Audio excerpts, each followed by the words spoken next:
Shalom, selamat pagi, selamat bertemu kembali dalam acara Resapi Renungan Sabtu pagi. Dan temanya pagi ini adalah belajar dari Ester. Dan untuk renungan kita saat ini diambil dari Ester 4 ayat 16 dan ayatnya yang ke-17. Demikian, pergilah, kumpulkanlah semua orang Yahudi yang terdapat di Susan dan berpuasalah untuk aku. Janganlah makan dan janganlah minum 3 hari lamanya, baik waktu malam, baik waktu siang. Aku serta dayang-dayangku pun akan berpuasa demikian. Dan kemudian aku akan masuk menghadap raja. Sungguh pun berlawanan dengan undang-undang. Kalau terpaksa aku mati, biarlah aku mati. Maka pergilah Mordekai, dan diperbuatnyalah tepat seperti yang dipesankan Ester kepadanya.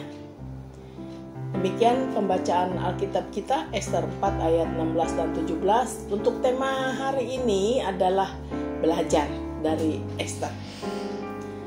Bapak Ibu, saudara sekalian, oma opa, anak-anak yang dikasih dalam Tuhan Yesus Kristus, biasanya ketika kita menghadapi banyak masalah, apalagi masalah itu mengancam nyawa kita menjadi putus asa. Kita bingung, kita tidak tahu apa yang harus kita lakukan. Permasalahan yang dihadapi oleh Ester sebenarnya berawal ketika pamannya yang ada saat itu dalam pemerintahan Raja Ahasveros. Mereka ada di sana dan Mordekai ini tidak mau menghormat pada Haman. Nah, Haman merasa sakit hati dan dia berusaha karena sakit hatinya, karena kemarahannya, merasa tidak dihargai, ingin membunuh Mordekai, pamannya Ratu Ester. Ratu Ester menggantikan Ratu Wasti dan dia menjadi permaisuri, istri Raja Ahasveros. Tapi kemudian Haman berpikir kalau hanya membunuh Mordekai terlalu kecil, kentara nanti. Ada masalah apa? Makanya kemudian dia berusaha untuk membuat peraturan. Orang Yahudi yang ada di situ harus dimusnahkan. Ini menjadi pergumulan dan persoalan tersendiri. Kemudian Mordekai dalam pergumulannya menyampaikan kepada keponakannya yaitu Ratu Ester bahwa jangan karena Ester itu di istana kemudian akan luput. Tuhan akan memberikan pertolongan, kira-kira seperti itu.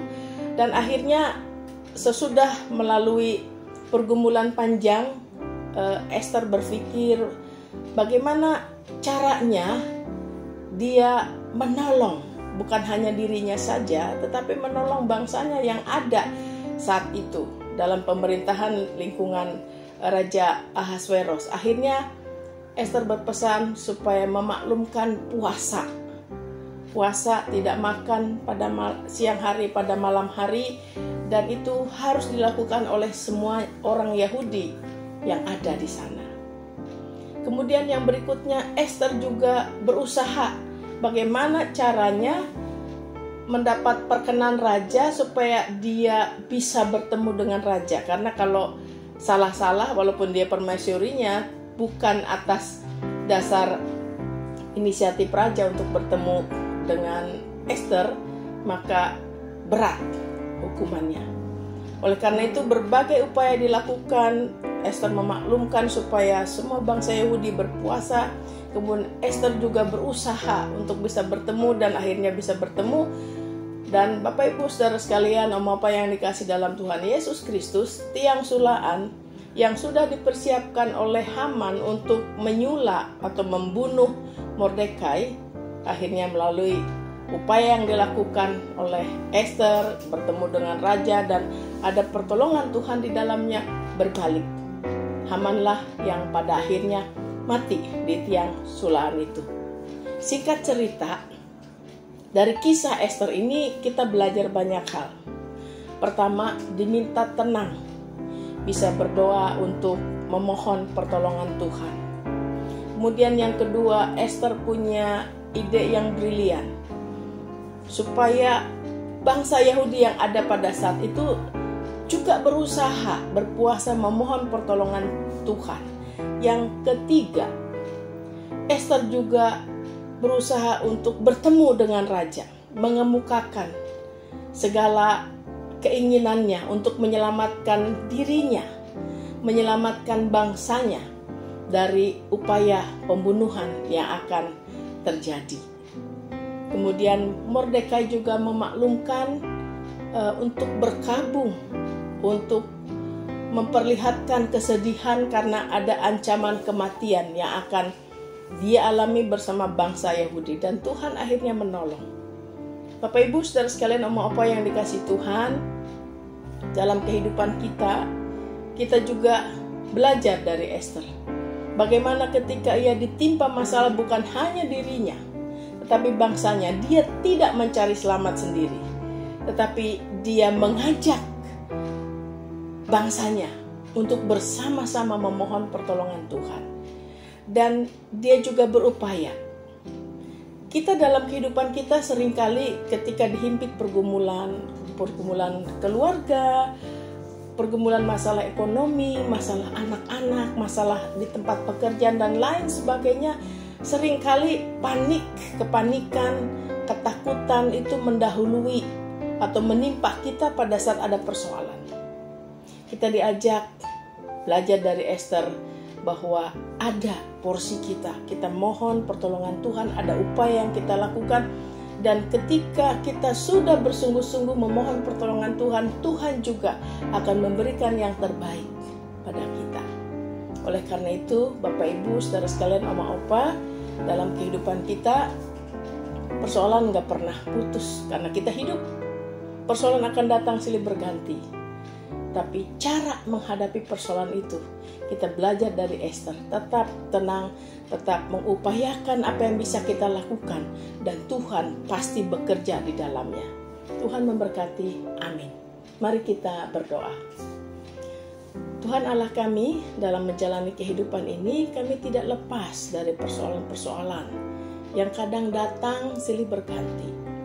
Kadang satu persoalan belum selesai, datang persoalan baru. Dan tidak jarang membuat kami panik, kehilangan pengharapan, kehilangan sukacita, kehilangan semangat, menjadikan kami juga bingung, tidak tahu apa yang harus kami lakukan. Namun ketika kami belajar dari Esther, ia tidak mencari selamat sendiri, tetapi ia memiliki empati. Ia melakukan berbagai upaya, memberikan saran-saran. Bukan hanya dia yang berusaha, tetapi seluruh orang Yahudi yang ada saat itu diajak untuk berpuasa, menunjukkan keinginan, permohonan yang penuh dengan kesungguhan kepada Tuhan. Ia juga dengan hikmat yang Tuhan berikan berupaya untuk bertemu dengan raja dan mengungkapkan segala himpitan, ancaman, bahaya yang ia dan bangsanya alami. Mordekai juga berusaha sedemikian rupa. Usaha yang dilakukan dan juga pertolongan Tuhan menjadi nyata. Bahwa ketika kami punya pergumulan, kami hanya mengandalkan Tuhan. Dan Tuhan pasti memberikan yang terbaik bagi kami ketika kami juga tidak berdiam diri, tetapi kami berupaya melakukan apa yang bisa kami lakukan, dan Tuhan melihat upaya kami. Oleh karena itu ya Tuhan, tolonglah kami di tengah kesulitan hidup kami, di tengah pergumulan kami, untuk tetap merasakan bahwa Tuhan hadir. Tuhan tetap peduli dengan kami. Inilah harap dan permohonan kami. Dalam nama Tuhan kami Yesus Kristus kami berdoa. Amin. Demikianlah resapi pagi ini, dan tetap semangat Bapak Ibu saudara sekalian. Apapun persoalan yang kita hadapi, Tuhan jauh lebih besar daripada persoalan kita. Tuhan memberkati. Sampai jumpa.